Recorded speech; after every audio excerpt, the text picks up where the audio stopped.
Anche oggi ci occuperemo di un prodotto proveniente da Seeed Studio. Si tratta di Wio Terminal, una scheda compatibile con Arduino e MicroPython. Wio è un acronimo introdotto da Seeed Studio nel 2015 e significa Wireless Input Output.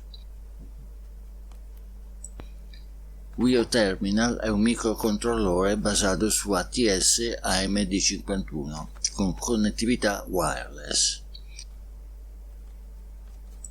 Dispone di una CPU Cortex M4 con clock a 120 MHz, ma che può raggiungere in fase di boost i 200 MHz.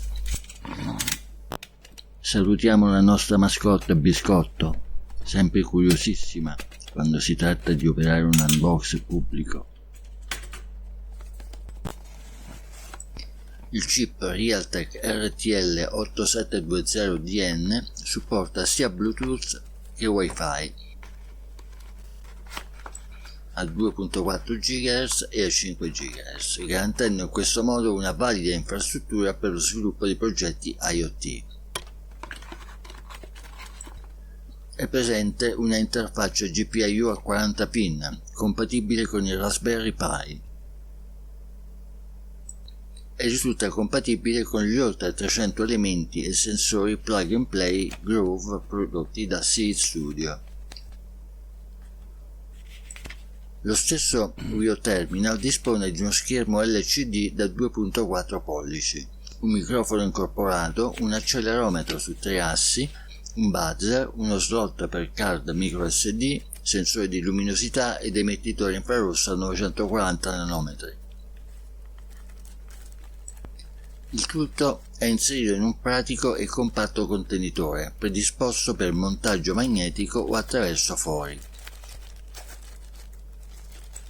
È inoltre compatibile con la programmazione Arduino, CircuitPython, MicroPython, ArduPy, ATFirmware e Visual Studio Code.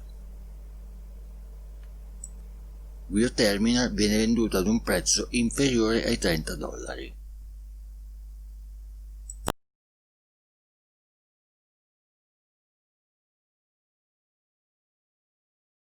Nella parte anteriore sono presenti due connettori multifunzione per le connessioni Grove, il connettore USB tipo C e la paddle a 5 posizioni. Nella parte posteriore troviamo il pulsante di accensione, lo slot per la microSD, 3 bottoni programmabili dall'utente e il GPIO header da 40 pin.